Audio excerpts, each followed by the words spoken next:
Assalamualaikum warahmatullahi wabarakatuh. Kami dari kelompok 1 ingin mempresentasikan hasil kerja kelompok kami dengan anggota kelompok. Yang pertama saya sendiri, Anislatul Hasanah dengan NIM 2006-20026. Kemudian Hanifah Rahimah dengan NIM 2006-20014 dan Rani Indriani dengan NIM 2006-20002. Kami kelompok 1 akan membahas tentang teori psikoanalisa Sigmund Freud. Sebelum kita membahas tentang teori psikoanalisa Sigmund Freud, ada baiknya kita mengetahui siapa sih Sigmund Freud itu. Beliau dikenal dengan Bapak Psikoanalisis. Lahir di kota kecil Freiburg, Moravia pada tanggal 6 Mei 1856 dan meninggal di London pada tanggal 23 September 1939. Bisa kita lihat kira-kira Bapak ini meninggal sekitar umur 83 tahun. Beliau seorang mahasiswa yang jempolan di sekolahnya, berhasil meraih gelar sarjana kedokteran di salah satu universitas ternama, yaitu Universitas Wina pada tahun 1881.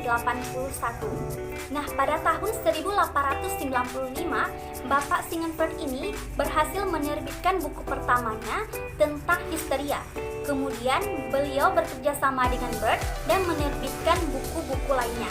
Berarti bisa kita bayangkan, banyak sekali buku-buku yang telah diterbitkan oleh Bapak Sigmund Freud ini. Kemudian, Freud ini pertama sekali mengembangkan teknik psikoanalisa sebagai suatu metode penyembuhan penyakit kejiwaan. Beliau juga merumuskan teori tentang struktur pribadi manusia.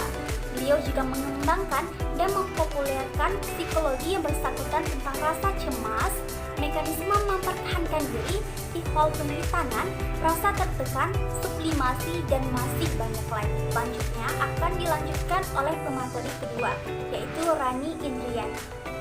Selanjutnya kita akan membahas tentang psikoanalisis. Apakah psikoanalisis itu? Psikoanalisis adalah suatu cabang yang dikemukakan atau yang dikembangkan oleh Sigmund Freud dan para pengikutnya sebagai fungsi studi dan perilaku psikologis manusia. Pada mulanya istilah psikoanalisis hanya dipergunakan dalam hubungan dengan Freud saja, tetapi pada akhirnya beberapa pengikut Freud menyimpang dari ajarannya dan memilih jalannya sendiri-sendiri. Dan mereka juga melupakan istilah psikoanalisis dan menemukan nama baru untuk menunjukkan ajaran mereka. Seperti yang kita ketahui, itu Gustav Jung yang dia menemukan nama baru seperti psikologi analitis. Dan yang kedua itu Alfred Adler, dia menemukan baru yaitu psikologi individual. Psikoanalisis memiliki 3 penerapan. Yang pertama itu metode, yaitu suatu metode penelitian dari pikiran. Yang kedua, suatu ilmu pengetahuan sistematis mengenai perilaku manusia. Yang ketiga, suatu metode perlakuan terhadap penyakit psikologis dan emosional. Struktur kepribadian. Menurut Sigmund Freud, penggerak energi awal perilaku manusia itu adalah diri manusia sendiri yang terletak jauh di bawah alam sadar.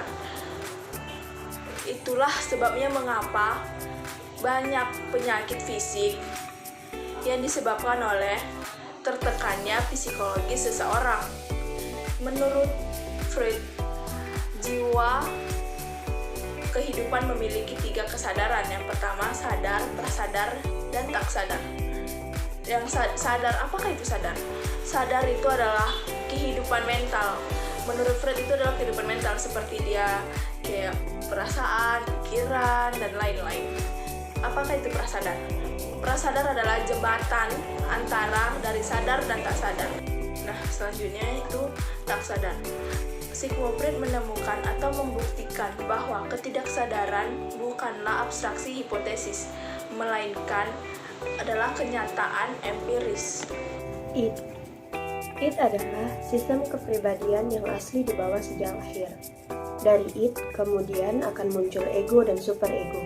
Saat dilahirkan, id berisi semua aspek psikologi yang diturunkan seperti insting, impuls, dan drivers. Id berada dan berpotensi dalam daerah unconscious, mewakili subjektivitas yang tidak pernah disadari sepanjang usia. Ego berkembang dari id, agar orang mampu mengenali realitas atau kenyataan.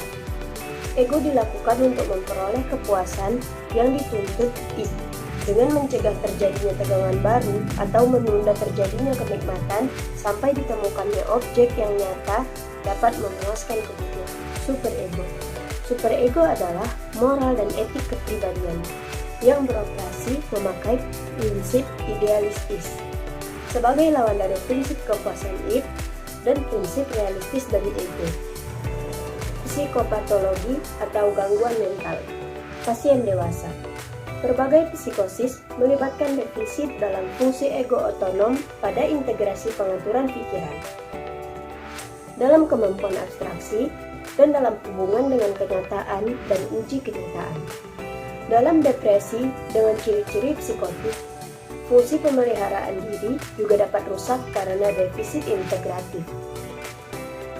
Penderita psikotik menderita keterbatasan nyata dalam kehangatan, empati, kepercayaan, identitas, kedekatan dalam hubungan karena ada masalah dengan kecemasan integrasi diri dan juga objek, orang dewasa yang tidak mengalami rasa bersalah dan malu, dan yang menikmati perilaku kriminal.